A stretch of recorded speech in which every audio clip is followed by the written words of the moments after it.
Sam from Road Trail Run here. Let's talk about the Nike Zoom Pegasus 37, the 37th edition of this workhorse in the Nike line. It sees some big changes. First, we now have a full React midsole instead of the Cushionlon, and instead of a full-length airbag, we have a front-only airbag, which is generally about in this area. The airbag is tuned by gender. So what that means is Nike found with lots of research that men wanted a bit more pressure in the airbag at 20 psi, whereas women wanted a little bit softer, more flexible feel. So they put 15 psi. The airbag is segmented into 3 sections. I'll show you a picture now.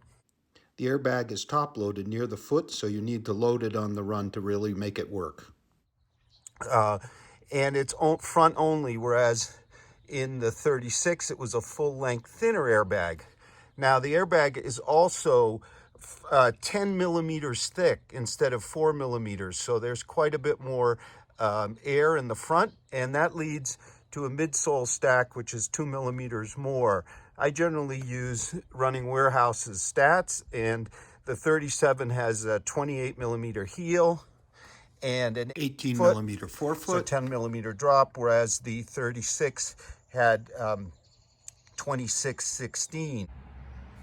In terms of weight, with that 2 millimeters more overall stack height, we do see some gain in weight. So my size 9 here weighs 9.73 ounces or 276 grams, whereas the 36 weighed 8.9 ounces, 252 grams.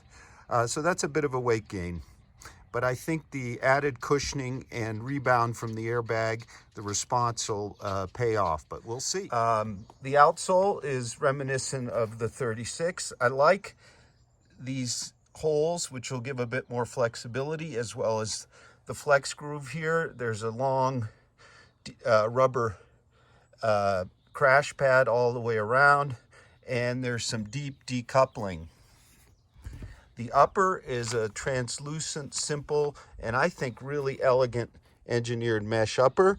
I'm going to try them on and tell you about the fit during my first run. They sent me a 9, which is a half size up from my normal, so I'll comment on sizing. We have the now characteristic kind of elf heel. I'm kind of looking forward to it because I haven't much liked the Pegasus 35, 36, kind of firm, kind of rough rides. And with this bigger airbag and the React foam, this should be really interesting. I'll get back to you in a bit from my run. I'm going out for 10. It's starting to rain here in Round Valley. I've been on pavement. A guy just honked by me in a pair of Vaporfly Next. So 6 miles into my run, I've been on a mile or 2 of dirt, and they perform super well there too. So the fit of our Pegasus 37. Well, my right foot is narrower than my left. You can kind of see that.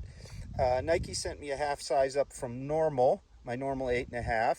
And I'm finding that on my wider foot, the fit is just about perfect, if a bit long. And on my right, it's equal, it's just about as good as well, maybe a touch looser. So it kind of, I think these run true to size, but if you have kind of wider, very front of the foot or problem toes, you might consider going with the half size up in the normal. Of course, they're wides in these. The upper is this kind of dense engineered mesh. It is the classic Pegasus super secure hold. It's just really good. It even, I would say, as Pegasus often are, really good on trail. The hold from especially the rear of the foot and the midfoot, excellent. Lace up, impeccable. I didn't have to adjust once.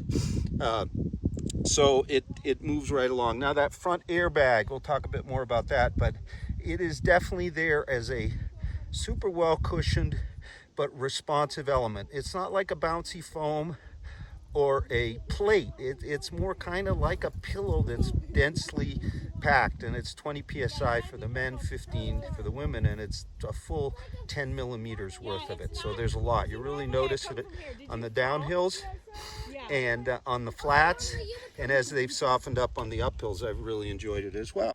In terms of the ride here, well, it is fantastic. The change to React foam makes a big difference at the heel.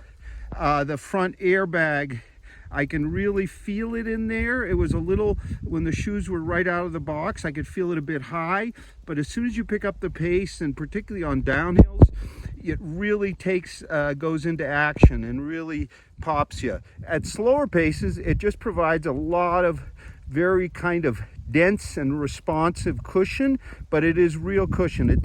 This is not a midsole that feels like some of those bouncy ones.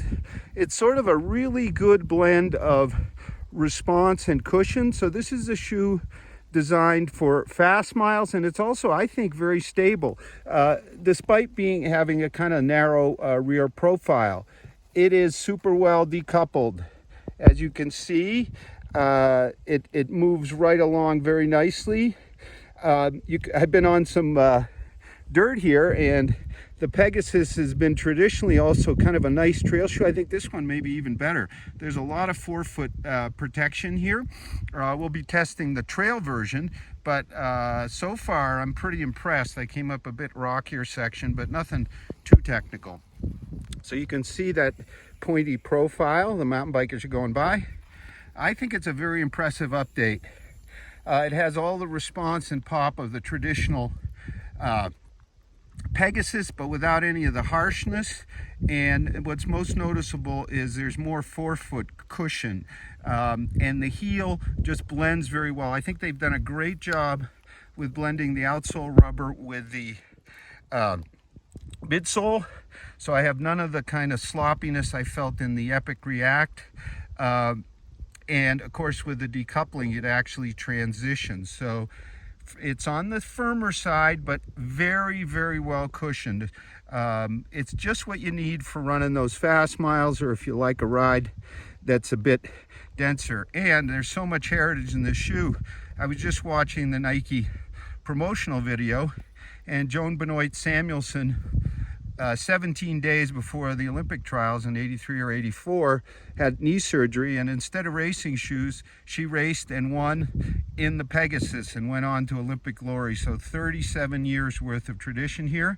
I think it's been a bit sleepy for the last many versions, but this is really a full update that's true to traditions. It's on sale now. It's $120, and it weighs about 9.75 ounces, so a bit of a gain from the prior one.